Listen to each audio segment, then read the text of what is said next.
C'est l'heure du grand débat du soir sur Gabon 24. Madame, Messieurs, bienvenue. Dès leur prise de pouvoir, les autorités de la transition ont proposé un chronogramme qui tient sur 2 ans, un calendrier présenté à la communauté nationale et même internationale et validé par les recommandations du dialogue national inclusif qui s'est tenu en avril dernier. L'une des étapes clés de ce processus était l'organisation du référendum le 16 novembre dernier, dont les résultats provisoires ont annoncé le 8 vainqueur avec 91,80% des voix. Alors que les projecteurs sont toujours braqués sur le Gabon, il est important de rappeler le principal objectif de cette transition qui est la restauration des institutions pour un retour in fine à l'ordre constitutionnel. Priva Ngomo, apprentissage et conseiller du président de la transition, et Pierre Mintsa, président de la Machette syndicale des travailleurs gabonais vaillants, sont mes invités. Messieurs, merci d'avoir accepté l'invitation de ce grand débat du soir.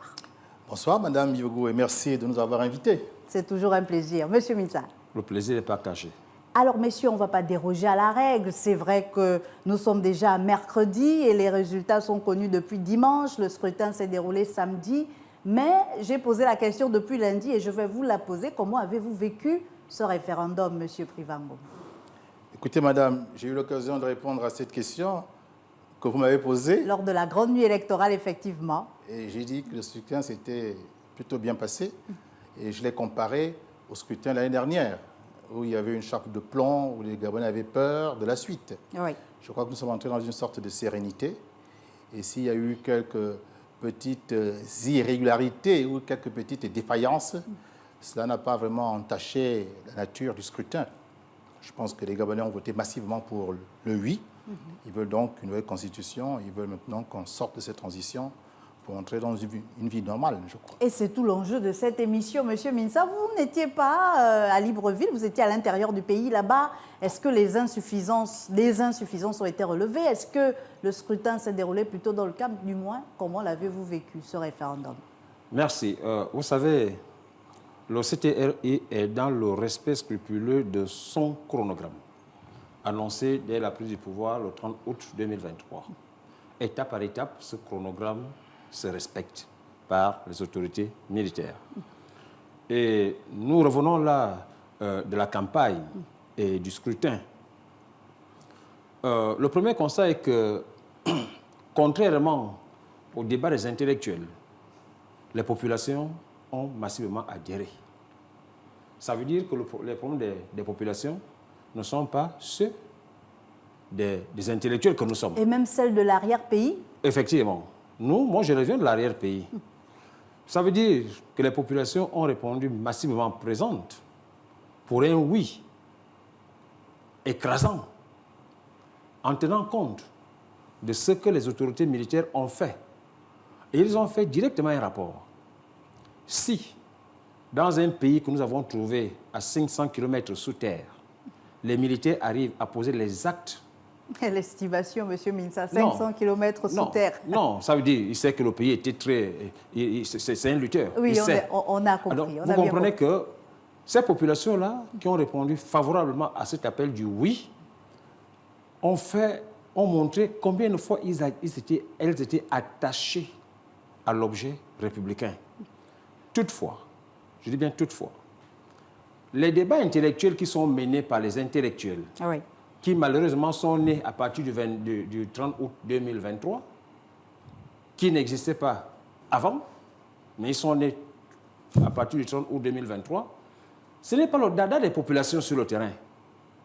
Sur le terrain, les populations ont reconnu ce qui a été fait en quelque temps. C'est ce qui a motivé ces populations à aller vers le nouvel ordre, l'ordre constitutionnel, pour un vote à plus de... Bon, dans le Wallenthem, je vous assure que... 98%. Voilà, 98%. Et à partir de cette adhésion-là, sur le terrain, nous avons fait un constat. Lequel? C'est-à-dire, les populations ont dit ceci. Oui, nous sommes pour le projet de constitution, mais il reste encore certains petits problèmes que nous souhaitons la régularisation. Les populations. Oui. À l'exemple des routes, et là, tout le Gabon reconnaît que le Gabon est en chantier, n'est-ce pas, Priva? À l'exemple je voudrais dire, de ceux-là, de l'ancien Air Gabon, le plan... Fly oui, Gabon. le Air Gabon, le plan social de certains qui n'a pas été respecté. D'accord, oui. Donc, les populations les ont dit... déflatés, Oui, les d'Air déflatés. Gabon. Donc, les populations ont dit, la main-d'œuvre permanente, tout le monde, les chômeurs, tout le monde s'est impliqué. Les populations ont dit, malgré ces petites difficultés, et nous savons que ces difficultés peuvent être réglées au fur et à mesure, mais nous sommes pour un oui à 98%. Ça, c'est un constat qui a été fait au niveau de Wellington.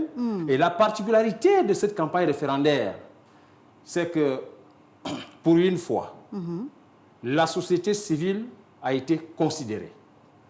Considérée. Allez-y faire un tour dans les provinces où nous avons été déployés. Et j'allais d'ailleurs dire que vous avez joué un rôle capital dans cette campagne référendaire.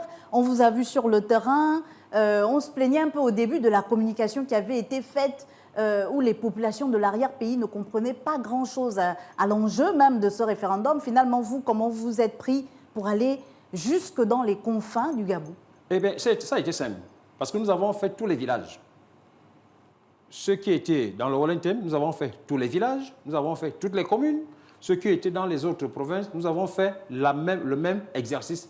Si aujourd'hui vous interrogez Malanda, Mindougani, Pépessi, Chidi-Lekogo ou encore Paga, ils vous diront que nous avons fait un travail de fourmi. Parce que nous avons été là où les politiques ne sont pas allés. Finalement, la société civile, pour terminer un peu sur cette question qui est quand même intéressante, est-ce qu'elle a, pris la mesure de sa mission, puisqu'on parle désormais aujourd'hui de démocratie participative? Est-ce qu'on n'attendra plus seulement les politiques quand il s'agira des joutes électorales, mais on verra aussi la société civile? Est-ce qu'il n'y a pas aussi le risque de politiser finalement cette société civile? Président Ngomo, vous pourrez réagir, hein, Pierre Mintsa. Vous savez, la politisation vient de la pensée de l'homme. Si vous savez que vous avez été mis à part par rapport à votre travail que vous faites sur le terrain, et ce travail n'est pas à confondre avec le rôle politique. Moi, Pierre Mintsa, j'ai été nommé superviseur général adjoint pour la province du Wellington, de la campagne. Et j'ai joué mon rôle avec toutes les équipes qui étaient avec nous. Toutes les équipes. Donc, nous n'avons pas joué le même rôle que les politiques. D'ailleurs... c'est bien de le préciser. Oui, nous n'avons pas joué le même rôle que les politiques. Nous avons fait, et je reconnais que les politiques ont joué un grand rôle, mais nous, on a été beaucoup plus sur le terrain avec des causeries. Ce n'est pas que les autres n'ont pas fait ça. Vous voyez, nous, c'est la clarté. Pour preuve, M. Ngoma sait ce qui a été... Ngomo sait ce qui a été fait, parce qu'il a aussi fait autant. Tout le monde a fait autant. Tous ceux qui sont membres de la société civile. Vous savez, à chaque fois que le président nous recevait ici, il nous paye le taxi. Vous voyez, à chaque fois, il nous paye le taxi. C'est bien de le préciser, oui, M. Mintsa, parce qu'il y a beaucoup de rumeurs également qui se disent sur les réseaux sociaux. Mais on va permettre à M. Ngomo, peut-être avant de revenir vers Ce qui fait que nous, sur le terrain, nous avons été clairs.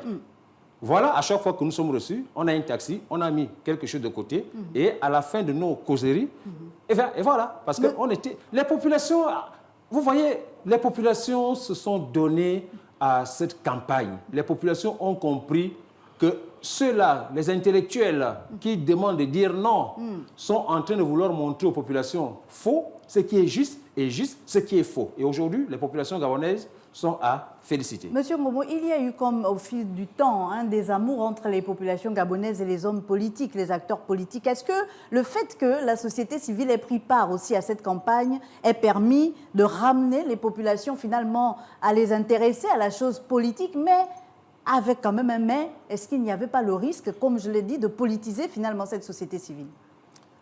Madame, en réalité, de mon point de vue, peu importe la catégorisation, que l'on soit un homme politique ou que l'on soit dans la société civile, ce qui est important, c'est la qualité de l'homme ou de la femme qui évolue dans la société civile ou dans la politique. Dans la société civile, vous avez des acteurs qui sont corrompus, qui ne jouent pas le jeu qu'on attend d'eux, qui trompent les masses et qui œuvrent pour leurs intérêts personnels. On ne citera aucun nom. Mais pour ceux qui ont l'habitude de travailler avec la société civile, ils savent que certains acteurs ne sont pas recommandables. Voyez-vous? Et même sont déjà politisés, au sens où ils ne défendent plus les intérêts de la société civile qu'ils défendent, mais leurs propres intérêts, avec la complicité des hommes politiques véreux. Très bien. À côté, vous avez des hommes politiques qui sont sérieux. Je voudrais citer un nom, M. Bangonossi est un homme politique très sérieux. Je veux citer M. Moine Bading, Jean-Victor, que je respecte, c'est un homme politique très sérieux. Et puis il y a d'autres gens, je ne cite pas le nom, qui sont moins sérieux et qui n'envisagent pas la politique dans le pays de la même manière. Certains veulent vraiment que l'intérêt républicain soit mis en avant et parfois ils payent de leur vie, de leur liberté, de leur situation, Oui. quand d'autres s'investissent en politique pour leurs propres intérêts égoïstes. Donc ce qu'il faut maintenant, c'est discerner les hommes politiques de qualité, discerner les acteurs de la société civile de qualité et voir comment est-ce que ces différentes personnes de qualité peuvent travailler ensemble pour un meilleur Gabon. C'est cette logique-là que moi je privilégierais en réalité. La transition est arrivée avec son calendrier, je le disais déjà, 2 ans, entériné par le dialogue national inclusif d'Angondje, et qui précisait quand même, en cas de force majeure, on pourrait aller à 1 an. Est-ce que cette deuxième possibilité est à envisager au regard de l'avancée actuelle du calendrier, au regard des étapes que nous avons déjà commencé à franchir? On risque de ne pas avoir cette 3e année exceptionnelle qui avait été prévue au cas où 2 ne suffiraient pas. Je vais dire que le calendrier, l'agenda de la transition avance, mais parfois de manière un peu trop cavalière. C'est-à-dire? C'est-à-dire que sur certaines questions, on doit prendre le temps de les traiter. Moi, j'ai participé à la campagne référendaire, mais je dois vous dire que je n'avais pas imaginé ce type de campagne référendaire. Moi, juste aimé que cette campagne dure plus de temps, 30 jours, 3 fois plus que le temps qui était accordé. Mais est-ce qu'à côté de la volonté de vouloir respecter finalement l'échéance de la transition, est-ce que les autorités n'ont pas eu aussi cette pression de se dire oui, on peut aller à 30 jours, mais on va raccourcir les délais pour être dans les temps par rapport au chronogramme? Madame, la communauté internationale, quand vous faites un peu allusion à elle, ne va pas en vouloir aux autorités de la transition pour 20 jours de retard, voyez-vous. On demandait 10 jours plus 20 jours, ça faisait 30 jours. On a eu le temps de distribuer le projet de constitution à l'ensemble des électeurs pour qu'ils lisent et s'en imprègnent. On a eu le temps d'organiser des débats thématiques ici, Oui. à Gabon Première, Gabon Télévision, à Télé Africa, dans les autres chaînes, dans les radios, Web TV, pour que ceux qui n'ont pas bien compris puissent s'édifier à l'aune des explications qui seraient données par les experts, par les constitutionnalistes, les hommes politiques, les juristes. Et ensuite, je pense qu'on aurait dû, sur le terrain, donner autant de moyens financiers aux partisans du oui qu'aux partisans du non. C'est la question qui fâche un peu dans cette campagne référendaire. Oui. Moi, je suis un républicain, madame. Je suis conseiller du président de la transition, je suis républicain. Je considère que lorsqu'il y a 2 idéologies qui s'affrontent, 2 positions qui s'affrontent, le déni du contribuable doit être reversé de manière équitable à ceux qui sont pour le oui, à ceux qui sont pour le non. Je constate simplement qu'il n'y a pas eu ce partage équitable. Et les partisans du non ont de bonnes raisons de critiquer. Maintenant, il faut que ceux qui ont géré les deniers fassent un rapport comptable et financier au président pour que les Gabonais sachent à quoi réellement a servi l'argent de notre pays. Nous voulons avoir de nouvelles habitudes. La transparence dans tout ce qu'on fait, dans Exactement. toutes les Nous décisions n'avons pas prises. critiqué le système précédent pour repartir avec les mêmes habitudes. Donc, il est important que nous puissions avoir un rapport financier de cette première élection que le gouvernement de la transition a organisée. Une élection qui a servi un peu, Pierre Minsa, de premier challenge aussi. C'est vrai, on a eu le dialogue avant l'élection, on a eu plusieurs autres étapes qui ont été franchies, comme je le disais, mais cette élection, c'était aussi pour tester un peu l'organisation finalement d'un scrutin par les autorités de la transition, quand on sait que 2025 va être en majorité une année électorale avec les élections générales. Est-ce que finalement le challenge a été relevé? Vous savez, quand vous avez à la tête un chef qui privilégie les intérêts personnels, les institutions ne peuvent en aucun cas bien fonctionner. C'est le cas d'hier. Quand je dis hier, avant le 30 août 2023. Comme vous le dites, les habitudes du 29 août. Du 29 août. Aujourd'hui, nous avons une tête qui ne voit pas ses intérêts personnels, mais l'intérêt suprême de la nation. À partir de cet instant, tous ceux qui sont collaborateurs, qui voient l'attitude du chef, font attention aux actes qu'il pose. Attention aux actes qu'il pose. Sur le plan organisationnel, la période de la campagne a été très très courte, j'en conviens, Oui. parce qu'il aurait fallu beaucoup plus de temps pour prendre toute cette période-là comme une période de sensibilisation et de vulgarisation. Puisqu'on parle quand même du projet de la Constitution. Afin que les populations s'en imprègnent davantage. Vous voyez, qu'à cela ne tienne, le ministère de l'Intérieur a tenu bon. Parce que, jusqu'à preuve le contraire, je ne crois pas qu'il y a eu un incident survenu quelque part. Non. Je ne pense pas. En tout cas, avec les premiers rapports des observateurs, les premières conférences de presse. Ça veut dire oui. que quand on regarde un peu le scrutin au niveau des centres de vote et des bureaux de vote, tout s'est passé merveilleusement bien. Plutôt dans le calme. Oui. Ça veut dire que les autorités du CTRI sont respectueuses de l'intérêt suprême de la nation. De un. De deux, de par cette élection, il a été exercé les principes démocratiques. Les principes démocratiques. Parce que vous avez dans les bureaux de vote où il y a quand même un seul nom, vous voyez, oui.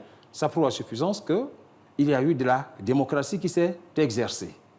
Parce que si on aurait fait une élection avec 100% de voix en tout, sans une voix contre, on allait quand même dire... Oui, on a quand même ces 8,20% de population de voix qui ont voté contre. Vous voyez Et quand je regarde un peu tout ce qui s'est passé, je vous assure que cette élection s'est passée dans la transparence totale. Un jour après, les résultats provisoires. Inédits au Gabon, quand même, il faut le relever. Transparence totale. Mais malgré cette transparence, certains qui n'ont pas atteint leur objectif trouveront toujours quoi dire. Mais nous disons, le 30 août 2023, il y avait les gens avant. Oui. Malheureusement, la société civile se retrouve là aujourd'hui. Parce que M. Ngomessi, c'est un lutteur par naissance. Combattant pour la liberté. Un combattant pour la liberté. Vous voyez, je ne sais pas si les autorités d'avant le 30 août 2023 avaient beaucoup plus de considération pour la société civile que nous sommes.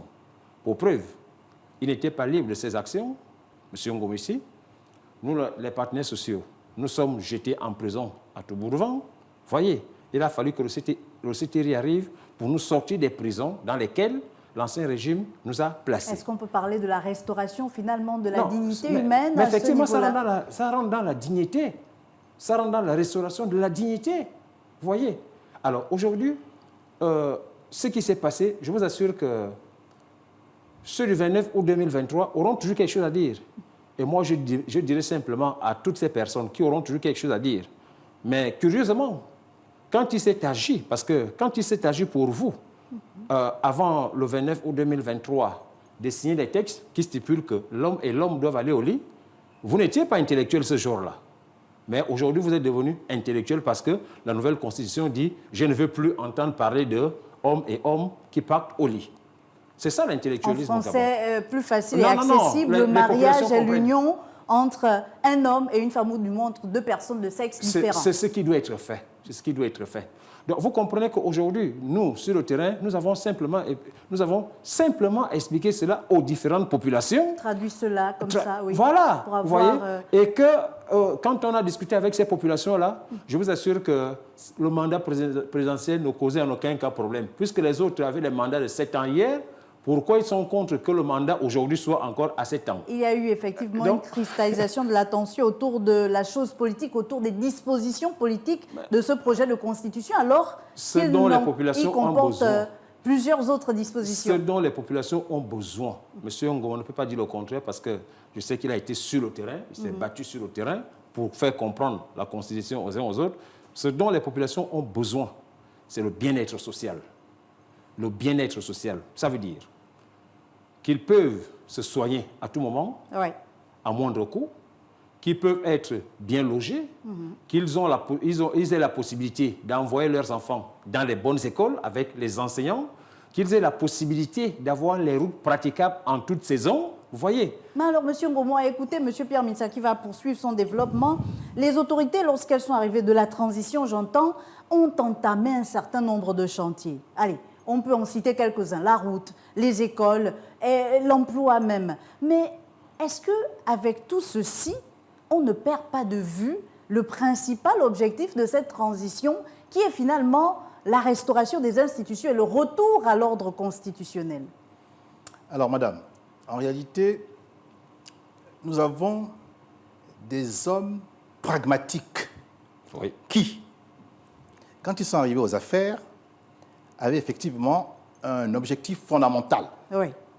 Celui de restaurer la dignité des Gabonais, de restaurer les institutions et de remettre le Gabon au titre de nation dans le concert planétaire. Très bien. Ça, c'était le grand objectif stratégique. Oui. Mais prenant le pouvoir, ils se heurtent à la réalité des populations gabonaises, à la pression sociale, au malaise social. Oui. Il faut gérer la rentrée scolaire. Il faut gérer les délestages d'eau et de courant. Il faut construire les routes. Il faut construire les hôpitaux. On ne peut pas faire l'un et négliger l'autre. Donc, qu'est-ce qu'ils ont fait? Je pense qu'ils ont assez habilement bien travaillé. Il y a le CTRI qui s'est employé à gérer les projets d'urgence. Oui. Voyez-vous? Oui. Donc, l'aménagement des voiries, la construction des écoles, des bâtiments. Et le gouvernement, lui, devait prendre en charge le grand objectif stratégique, celui de la restauration des institutions, avec l'agenda qui a été donc arrêté. Puisqu'il y a même tout un département consacré à la réforme des institutions. Tout à fait. Donc, vous voyez qu'en homme pragmatique, ils ont bien cerné ce qui est essentiel et qui doit se faire et ce qui est urgent. Et qui doit absolument être traité. Et moi, je pense qu'ils l'ont fait de fort belle manière. Maintenant, il y a un terme que vous avez utilisé, sur lequel on peut discuter. Le retour à l'ordre constitutionnel. Très bien.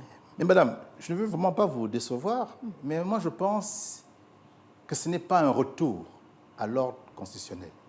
Comment vous le qualifiez, vous? C'est pour l'instant un aller simple à l'ordre constitutionnel. Vous savez Parce que selon vous, il n'y avait pas un ordre constitutionnel établi avant le 30 août, il n'y avait pas voilà, des institutions, puisque il y avait une constitution, il y avait des institutions, le Gabon était un état de droit. Madame, il y a ce que l'on dit, et puis il y a la réalité. Oui. L'ordre constitutionnel, c'est quoi? Dites-nous. C'est le fait que, dans une nation, les hommes et les femmes de cette nation se donnent des règles qui sont consacrées dans le texte fondamental qu'on appelle la Constitution. Très bien. Et on décide de respecter ces différentes dispositions. Donc, on est ordonné, on est en ordre, on respecte l'ordre de la Constitution. Oui. Et lorsque notre pays signe des traités à l'international, on ratifie les traités et on intègre la vie nationale et internationale dans nos comportements. Très bien. Or, madame, depuis 1960, est-ce que le Gabon vit sous l'empire d'un ordre constitutionnel? Je vais rappeler que Léon Mba Ier avait porté un coup à ce qui voulait être un ordre constitutionnel lorsqu'il a mis de côté le régime parlementaire et qu'il a imposé Manu Militari, le régime présidentiel. A-t-il respecté? Non. S'est-il imposé? Oui. Lorsque de 1968 à 1990, Albert Bernard Bongo, devenu El Hadj Omar Bongo, devenu Omar Bongo Ndimba, décide d'imposer le monopartisme, c'est-à-dire l'État PDG, où il y a un État fort. Madame, l'État de droit, dont l'ordre constitutionnel est consubstantiel, l'État de droit se distingue de l'État de fait, de l'État sauvage, de l'État barbare, de l'État le plus fort. Or, de 1968 jusqu'à 1990, nous avons eu un État de fait. Mais il y a eu l'année 1990 Voilà. avec la conférence nationale. Mais justement, nous avons essayé, Bongo. en 90, Ah j'étais oui. encore jeune, c'est vrai, de mettre en place un ordre constitutionnel, c'est-à-dire des règles que nous allons tous respecter. Avec la mise en place d'institutions qui n'existaient pas auparavant, la Cour constitutionnelle arrive, une constitution qui faisait l'unanimité selon tous les acteurs qui étaient madame, présents. qui faisait l'unanimité à la conception. Mais déjà, quand il a fallu désigner les responsables de cette institution, les problèmes ont commencé. Oui. Et après 1991, après la promulgation de cette loi fondamentale, Oui. le président de la République, Omar Bongo, s'est employé à piétiner cette constitution, à la détricoter, à lui enlever tout le substrat démocratique. Donc il n'a pas permis, le fait que cet ordre constitutionnel soit maintenu. Priva Ngomo, Pierre Mintsa, maintenez votre souffle parce que la première partie de ce grand débat du soir est déjà terminée. Nous revenons en deuxième partie parce que c'est le cœur de cette émission, l'ordre constitutionnel, comment on l'instaure. La thématique est celle-là, le retour à l'ordre constitutionnel, principal objectif de la transition. On en reparle juste derrière cette transition en deuxième partie de ce grand débat du soir.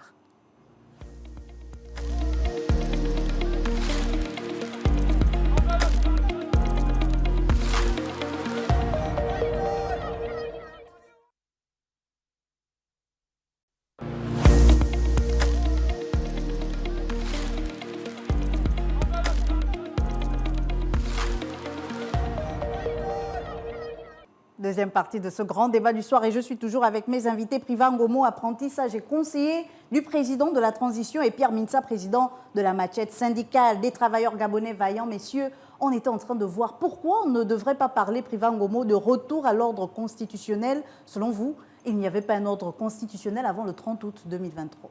Oui, madame. Aussi j'allais dire...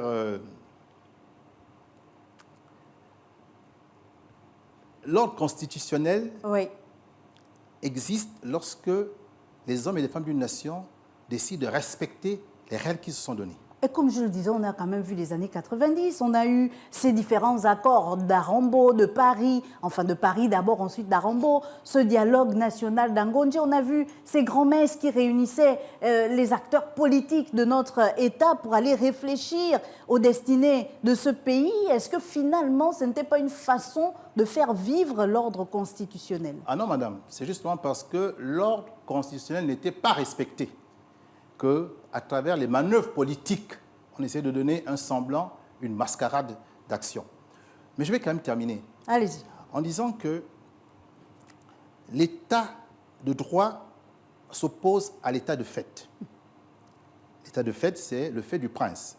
Nous avons vécu pendant près de 60 ans sous un état dictatorial, un ordre dictatorial qui a été abattu le 30 août 2023. Et nous sommes maintenant en train de reconstruire notre nation pour implémenter, pour instituer un ordre constitutionnel qui n'a pas existé de façon permanente dans notre pays. Si les Gabonaises et les Gabonais se sont donné une constitution par référendum le 16 novembre 2024, il importe que, désormais, et ça c'est un état d'esprit, un état psychologique, le président de la République, le prochain, celui qui sera élu, soit le premier à respecter la Constitution et qui donne l'exemple, que le vice-président de la République en fasse autant. De même que le vice-président du gouvernement, les membres du gouvernement, les citoyens doivent se dire, nous avons mis en place des règles, alors il nous faut les respecter pour que nous puissions établir de manière pérenne un ordre constitutionnel. Et là, vous voyez, si d'aventure cet ordre est rompu dans quelques années, je ne sais comment, on pourra maintenant parler de retour à l'ordre qui avait été installé le 16 novembre 2024. Pierre Mintsa, la marche vers la démocratie est engagée depuis quelques années maintenant au Gabon. J'ai l'habitude de dire sur ce plateau que s'il faut lui donner un acte de naissance, c'est certainement en 1990. 60, oui, il y a eu les indépendances, mais surtout 90 qui marque un peu le retour à la démocratie, au multipartisme finalement. Est-ce que pour vous, on ne parlerait pas, à la fin de cette transition, de retour à l'ordre constitutionnel, ou vous partagez l'avis de Priva Ngomo qui pense que ça n'a jamais existé, ça a été toujours un état de fait, le Gabon n'a pas été un état de droit. Quel est votre avis là-dessus? Je vais dire ça avec mes mots. Allez-y. En 1990, les accords par-ci, les accords par-là, c'était quoi? C'était le partage du Gabon entre les hommes politiques de l'époque, je dis bien le partage du Gabon. Pour preuve, qui pouvait construire dans le Moyen-Ogooué sans autorisation de X.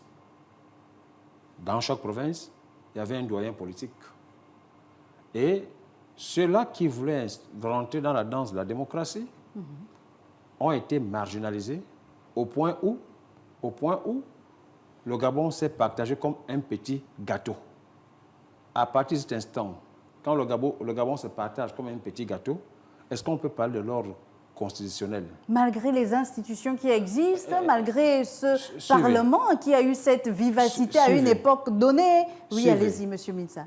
Il n'y a pas longtemps, il y a 2 ans ou 3 ans, 2 ou 3 ans en arrière, 2 ans ou 3 ans en arrière, en cas de vacance du pouvoir, on avait droit à combien de présidents intérimaires? 3, n'est-ce pas? Oui, ministre de la Défense. Ministre de la Défense. Président du Sénat. Président du Sénat. Oui, et je crois président de l'Assemblée nationale. Voilà. Je crois bien, n'est-ce pas? C'était pour quel but? Est-ce que c'est l'ordre constitutionnel? Je me pose bien la question. Je ne sais pas. Alors, nous, on dit ceci. Les gens qui ont fait échec hier, jusqu'au 29 août 2023, ils ont fait échec hier. Je ne sais pas en combien de temps et comment ces gens-là peuvent être meilleurs aujourd'hui sur le terrain. Nous voulons désormais partir des communiqués 0052 de Ulrich Mafumbi, parce que nous rentrons maintenant là-dedans, je voudrais dire, dans une autre ambiance. Oui. Dans une autre ambiance. Les militaires ont respecté leur chronogramme. J'insiste sur le respect du chronogramme du CTRI. C'est bien de le dire. Le référendum, c'est une réussite totale. Le référendum, c'est pour permettre à ceux-là qui disaient non hier de se taire une bonne fois pour toutes à partir de l'adhésion des populations. N'est-ce pas, M. Ngomo? Parce que les populations se sont exprimées. Non pas de les museler quand même, puisque c'est la démocratie. Non, c'est la démocratie. Bon, quand tu n'as pas pu faire quelque chose hier, aujourd'hui, qu'est-ce que tu pourras faire? En 56 ans, tu n'as pas pu. Qu'est-ce que tu pourras faire les 2 ans qui te restent en vie là? Rien du tout. Rien du tout. Donc, je voudrais dire que ces choses-là passent maintenant dans les mains de ceux-là qui étaient dans la Grande Muette. Et nous comprenons que le fait d'être dans la Grande Muette ne fait pas d'eux les hommes illettrés. Nous avons appris dans les mêmes écoles. Il y a les journalistes au niveau des militaires. Il y a les juges. Il y a tout. Donc, étant dans les mêmes écoles, eux, ils ont encore un autre avantage que eux, ils ont suivi une formation militaire et nous n'avons pas suivi cette formation militaire. Donc, ils sont doublement chargés. Nous ne sommes plus à l'étape du 15 novembre 2024. Nous sommes maintenant dans la nouvelle Constitution. Selon vous, il y aura un avant le 16 novembre et un après 16 novembre 2024. Mais effectivement, parce qu'avant le 16 novembre, c'était tout le monde qui pouvait se lever pour dire « Oh, les militaires doivent rester à la caserne ». Bon, maintenant que les militaires sont là, il faut maintenant faire un changement. Plutôt que toi de te voir en ville, toi vas rester au village. Vous voyez? C'est quand même assez cru. Non, c'est pas cru. C'est pas cru. Aujourd'hui, le projet de constitution qui avait été combattu par les gens qui n'ont pas fait leur preuve, ça veut dire que les gens étaient là pendant des années, mais ils n'ont jamais pensé à l'intérêt général, à l'intérêt suprême. Ces gens-là ne peuvent pas avoir le courage aujourd'hui de parler parce que les populations se sont librement exprimées. Les populations se sont exprimées démocratiquement. Démocratiquement, à partir de cet instant. Si on est conscient et qu'on se dit intellectuel, comme c'est le cas aujourd'hui, nous devons reconnaître ce qui a été bien fait. Ça a été bien fait. Et nous venons de vous dire qu'aujourd'hui, les populations ne veulent pas toujours s'intéresser aux politiques. Oui. Les populations veulent le bien-être social. Et c'est ce bien-être social qui est en train d'être mené sur le terrain par les autorités du CTRI. Imaginez un seul instant que, puisque le calendrier électoral de 2025 est déjà connu d'avance, il est connu, mais le président actuel, si jamais il est candidat, encore que ce n'est pas encore la question. Si jamais. Ce n'est pas encore la question qu'on pourrait se poser. Pour vous montrer combien de fois la Constitution aujourd'hui, je voudrais dire, est en harmonie avec les populations. Monsieur Mintsa, si jamais il est candidat, il ne pourra pas briguer plus de 2 mandats. Mais en n'est-ce tout pas? cas, cela s'adresse à toutes les personnes qui voudront briguer le fauteuil présidentiel. La question n'est pas encore à si le président de la transition sera candidat ou pas. Non, mais je dis surtout si sur jamais. Oui, Si jamais. On Et l'a que, bien ces entendu. enfants, et que ces enfants ne peuvent pas avoir la possibilité de succéder à leur père. Ou du moins tous les Gabonais, celui qui sera candidat ou président ne pourra pas faire plus de 2 mandats, c'est ce qui est dit, ne pourra pas avoir ses enfants directement lui succéder à cette fonction. Madame Marielle, Oui, en année 2023, en année électorale, est-ce que le code électoral n'a pas été révisé? si. En catimini. Et même la Constitution elle-même. N'est-ce pas? Les intellectuels étaient où à ce moment-là? On l'entend bien, M. Minsa. Mais Ils pour étaient évoluer un peu, M. Ngomo, alors, on comprend bien que ce référendum a été une étape cruciale pour, moi j'aime à dire, le retour à l'ordre constitutionnel, mais vous avez le droit de dire l'établissement de cet ordre constitutionnel. On n'a pas encore, certes, les résultats définitifs, parce que oui, il faut encore attendre que la Cour constitutionnelle proclame finalement les résultats définitifs, puisse vider le contentieux, puisqu'il y a déjà, enfin, on imagine qu'il y a bien des recours à cette élection, puisque c'est une élection. Mais peut-être d'abord revenir un peu sur ce qui se passe là, avant la proclamation par la Cour. Une fois le ministère a annoncé les résultats, est-ce qu'on pourrait s'attendre à un basculement du non à la place du oui? Est-ce que les choses pourraient bouger? Quelles sont les étapes qui pourraient suivre là avant l'annonce définitive des résultats? Madame, il y a les recours qui sont peut-être faits en ce moment auprès de la Cour constitutionnelle. Ces dernières vont attendre que les différentes parties apportent les éléments de preuve et puis elle va statuer. Oui. Et quand on voit une différence si grande de 81,80% à 8%, 91,80%. Voilà, 91,80% à 8%, il est difficile qu'on se retrouve avec des chiffres inversés. Il est évident que peut-être dans une petite variation au niveau de la décimale, le oui va l'emporter, madame. C'est clair, les Gabonais veulent cette constitution, veulent sortir de la transition, et ils ont envoyé un signal fort en disant « Nous voulons une constitution parce que notre pays n'en avait plus depuis le 30 août 2023, et nous voulons que sur la base de cette constitution, nous puissions maintenant aller vers un renouvellement de notre élite politique. » Très bien. Une fois on a adopté cette constitution, les résultats sont connus. Quelles sont les prochaines étapes? Alors, madame, les prochaines étapes sont simples. Il y a les préalables avant les élections générales et la composition du gouvernement. Les préalables. Le président doit, dans les 25 jours, après donc je pense la décision de la Cour constitutionnelle, promulguer la loi fondamentale. La loi fondamentale. Bien. Le Gabon désormais aura maintenant une loi fondamentale et la charte est censée ne plus être notre référence pendant la transition. Ensuite, il y a, de mon point de vue, des travaux techniques qu'il faut réaliser pour réussir les prochaines élections générales. Car il y a quand même quelques couacs qu'on a pu constater, notamment au niveau du fichier électoral. Il faut... Et justement, c'est le chantier qui arrive avec le code électoral, la révision de la liste électorale. Absolument, madame. Ça, c'est un chantier important. Il faut reviser le fichier électoral pour que nous ayons une liste, des listes électorales qui soient conformes à la réalité. Fiable. Qu'il n'y ait pas de doublons, qu'il n'y ait pas d'électeurs fantômes, qu'il n'y ait pas de personnes décédées qui apparaissent Qui donc se retrouvent sur... encore Voilà. dans ces listes. Ensuite, il nous faut, madame, je pense, une nouvelle loi fondamentale, une nouvelle loi sur le découpage. Le redécoupage électoral. Voilà. Il nous faut un nouveau code électoral en fonction de cette nouvelle loi de découpage électoral administratif. Alors, qu'est-ce qu'il y a à reprocher à ce code électoral qu'on a révisé un peu avant le référendum, parce qu'il fallait bien intégrer le référendum dans cette loi? Qu'est-ce que vous lui reprochez, messieurs? Pourquoi il faudrait le réaménager? Madame, c'est le ministre de l'Intérieur lui-même qui a dit que c'était un code électoral provisoire parce que nous partons à une élection référendaire. Oui. Mais aux élections générales, nous partirons aux élections municipales, donc locales, départementales, législatives et présidentielles. La présidentielle ne pose pas de problème puisqu'il n'y a qu'une seule circonscription. C'est la nation et puis l'étranger. Le territoire, oui. Mais les législatives, madame, Et les locales. aujourd'hui, nous ne pouvons pas accepter le découpage qui est en vigueur. Un découpage qui fait en sorte que la province du Haut-Ogooué est presque autant de députés que la province de l'Estuaire. La province de l'Estuaire est forte d'environ 800 000 personnes. 800 000 personnes. Selon vous, le redécoupage doit tenir compte de la démographie Le de chaque découpage province doit tenir compte des critères à la fois objectifs, c'est-à-dire la population. D'accord. Hein. Nous voulons qu'un député représente combien d'habitants du Gabon, la population. Cela doit être Ensuite, dit. deux, la densité. Parce qu'il y a des zones qui sont très peuplées, d'autres qui ne le sont pas. Ensuite, l'étendue géographique. Il y en a qui sont dans des lacs, d'autres qui sont sur la terre ferme. Le Oui. député doit couvrir parfois des étendues qui sont très importantes. Et puis, il y a des critères qui sont sociopolitiques et des critères qui sont stratégiques. Par exemple. Critères stratégiques. Il y a des régions qui sont plus riches que d'autres et qui apportent beaucoup plus Oui, de revenus à l'État. à l'État.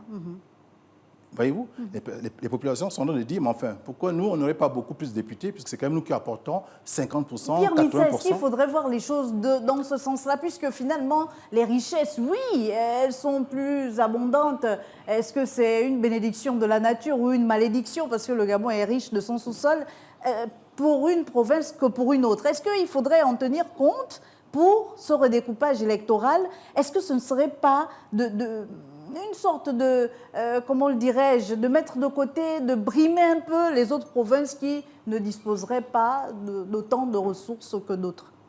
Il n'y a aucune province au Gabon qui est pauvre. Hein. Toutes les provinces au Gabon sont riches. Le frère Ngomo vient de dire tout à l'heure, là, le redécoupage électoral. C'est normal. Oui. Il dit ça en français, je vais dire ça pour que les gens comprennent. Oui, vous êtes très accessible, M. Mitza, allez-y. Vous savez, autrefois, il y avait des députés qui étaient élus députés avec 3 maisons et demie. Donc, pendant que celui-là, quand vous êtes à Libreville, Oui. dans l'un des arrondissements, mais c'est au moins 15 000 électeurs. Mais vous êtes dans un petit canton de 2 maisons et demie avec 150 électeurs, vous êtes aussi député. Vous voyez, ça, les populations savent que ce que nous disons là est vrai. Donc, il faut désormais aller à un nouveau, comment on appelle ça? Rééquilibrer, finalement. À rééquilibrer les choses. Moi, je suis du 4e siège du thème. Donc, le 4e siège, c'est le canton Koumkes Mboa. Lui et moi, nous sommes du même canton. Ah, du même canton. deux frères Vous voyez, sur le plateau. En réalité, c'est 3 grands cantons, mais qu'on a jumelés en un pour en faire un seul député. Un seul siège. Vous voyez, un seul siège. Alors que dans d'autres localités, vous avez, je dis bien, 2 ou 3 maisons et demie, c'est un député. C'est un député. Donc, Ce sont des inégalités qui ont existé et qui sont encore dans le code électoral actuel qu'il faudra revoir. C'est pourquoi il faut revoir obligatoirement, il faut refaire un nouveau découpage électoral pour équilibrer de plus en plus. Est-ce que ça ne mènerait pas à revoir à la hausse le nombre de députés sur le découpage? Mais pourquoi? Pourquoi il faut revoir à la hausse? Non, madame, ça dépend du calcul que vous allez faire. Moi je ne pense pas. Je pense pas. Il faut regarder le nombre d'électeurs. Oui. Il a parlé de la situation géographique. Il faut regarder le nombre d'électeurs que nous avons dans les différentes zones et voir comment on peut. Si on a besoin de 80 députés, mais les mathématiciens sont là, les techniciens sont là pour dire, si on a besoin de 80 députés, il faut tel ou tel nombre d'électeurs par siège électoral. Et puis, les petits sièges qui n'ont que 2 maisons et demie, s'il faille ajouter des maisons, on ajoute des maisons, et ainsi de suite. Madame, et puis, la caricature est belle. En fait, c'est une règle de 3. C'est une règle de 3. On dit, nous partons sur le principe qu'un représentant national représente, par exemple, 30 000 habitants. Par exemple. Et nous calculons le nombre d'habitants qu'il y a dans le pays. Et nous calculons, de ce fait, par la règle de 3, le nombre de députés qu'il faut pour le pays. Il faut avoir. Oui. Mais il est clair qu'un pays comme le Gabon, qui n'a que 2 millions d'habitants, ne peut pas avoir le même nombre de députés qu'Israël, effectivement, qui, je pense, doit avoir entre 7 ou 10 millions d'habitants.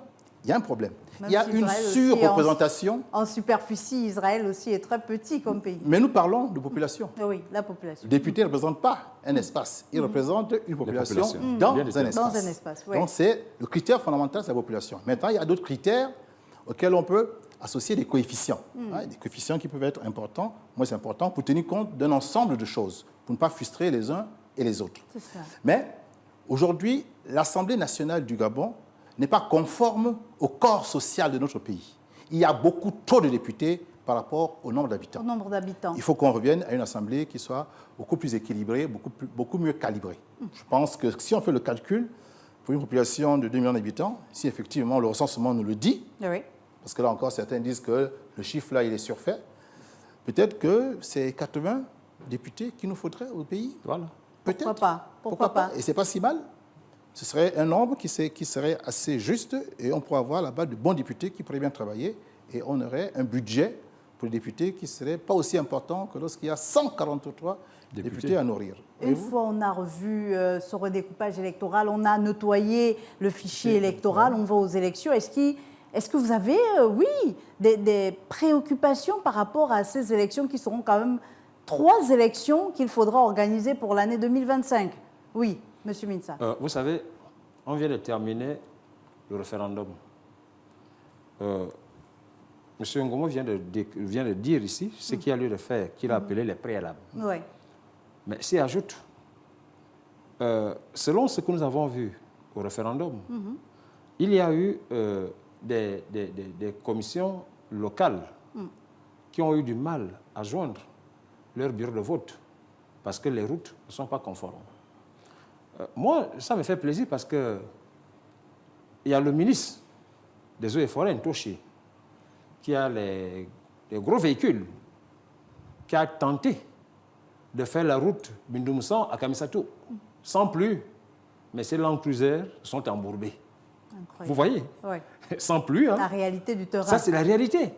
Donc, ces populations-là, il y en a qui sont inscrites dans les villages, qui attendent le 26 août 2025 pour aller voter.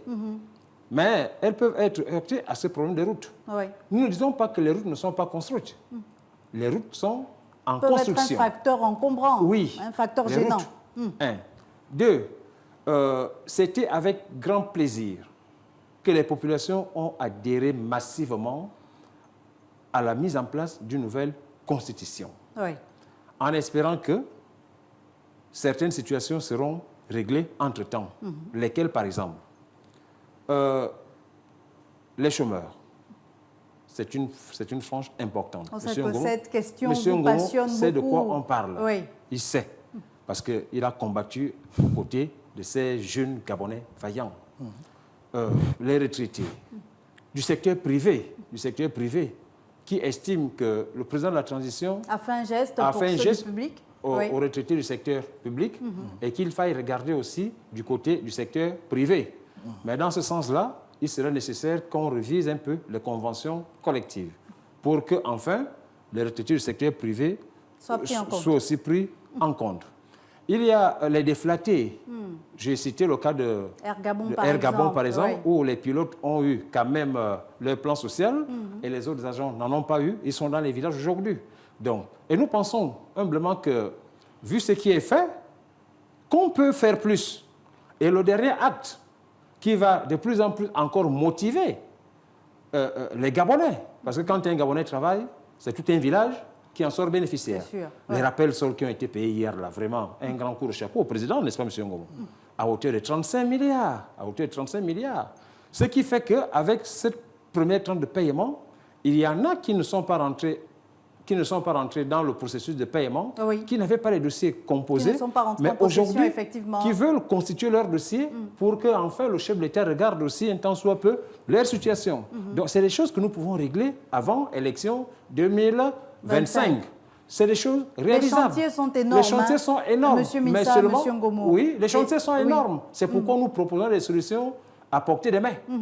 Donc, quand nous voyons le chef de l'État, nous proposons des solutions à portée de main. Oui. Ce qui peut être fait, parce que nous visons l'intérêt général. Être L'intérêt pragmatique, suprême. comme disait M. Ngomo. Effectivement. Monsieur effectivement. Ngomo, il y a aussi cette question, avant de terminer cette émission, des observateurs nationaux et internationaux. On les a vus, ils étaient présents dans les centres de vote. Il y a notamment l'Union africaine qui était présente et qui a salué le déroulement du scrutin au Gabon. Mais il y a quand même une question. L'Union africaine salue le déroulement de ce scrutin, suit la transition de très près, mais les sanctions contre le Gabon ne sont pas levées. Je pense que les sanctions seront levées lorsque, pour l'Union africaine, le Gabon sera revenu. Parce qu'eux, ils parlent. Puisqu'on parle de retour. Maintenant, ce retour-là, madame, il est important de dire que cet ordre constitutionnel que nous voulons respecter et instituer dépendra beaucoup maintenant des hommes. Des hommes, La qualité des hommes. la qualité des hommes et des femmes disposés à incarner l'esprit constitutionnel, l'esprit des institutions. Or, ces hommes, d'où viendront-ils? C'est la grande question. Ils viendront d'une part des élections générales, quand le peuple les choisira.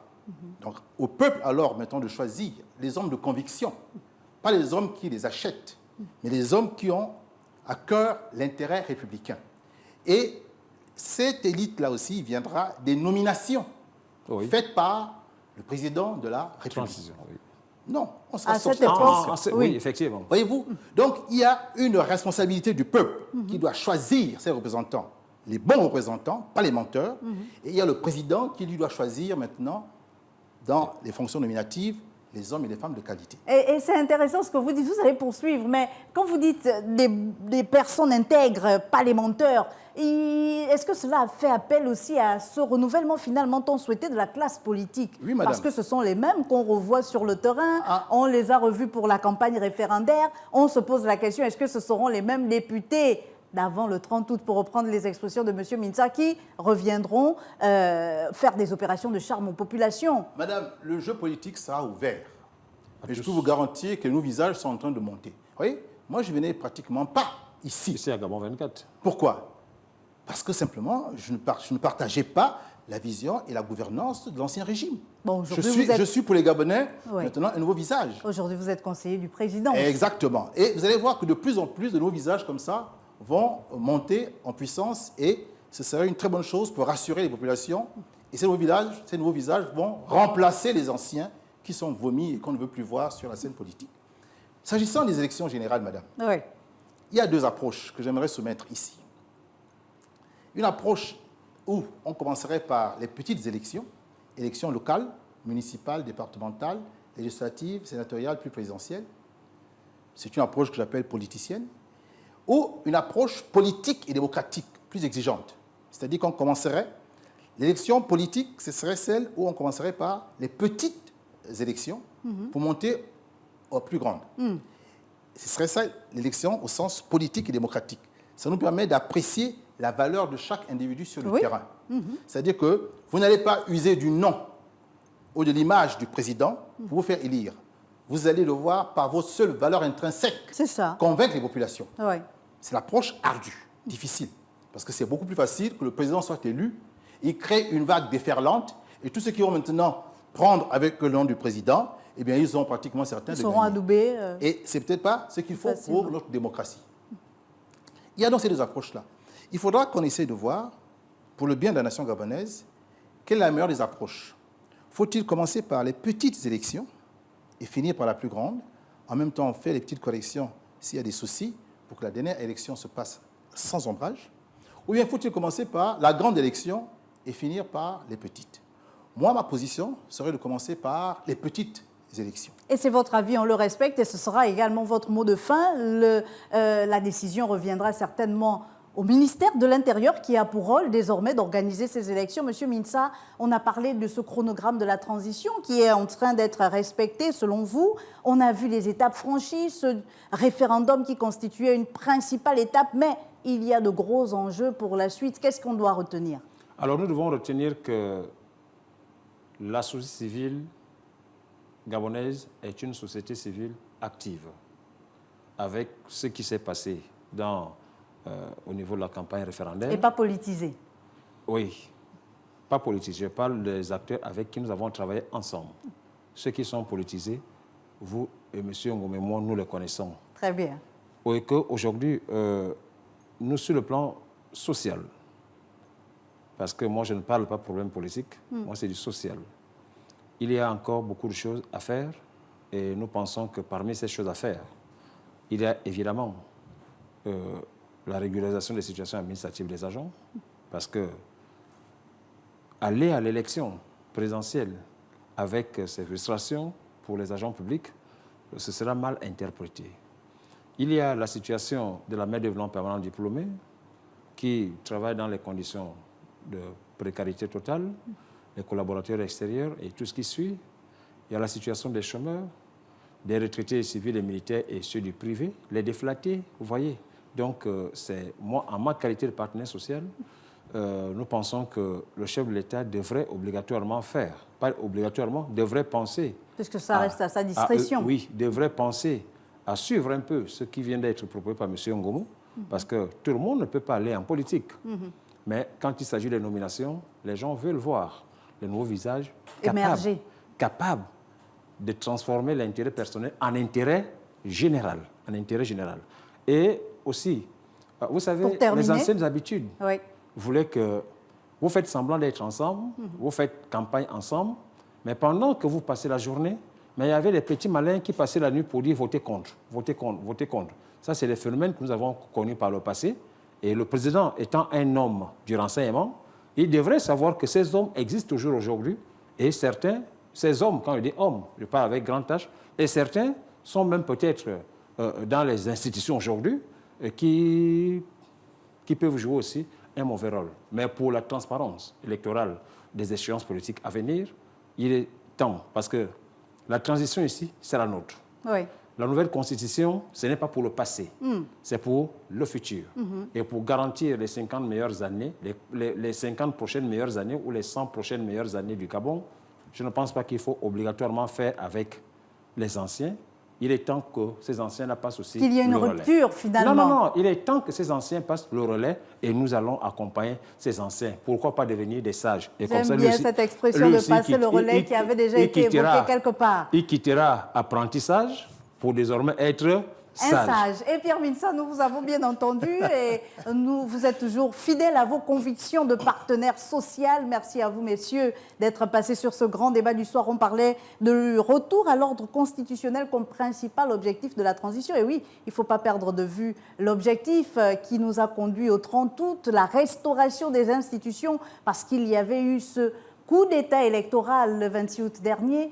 On est en train d'essayer d'évoluer dans ce calendrier proposé par les autorités de la transition. On a déjà évacué le référendum constitutionnel. Oui, il reste encore les résultats définitifs, je le répète, proclamés par la Cour constitutionnelle. C'est alors, une fois dit, qu'on pourra dire que nous avons ou pas cette nouvelle constitution au Gabon. Moi, je vous dis au revoir pour ce soir. C'est terminé. À demain avec de nouveaux invités et une nouvelle thématique.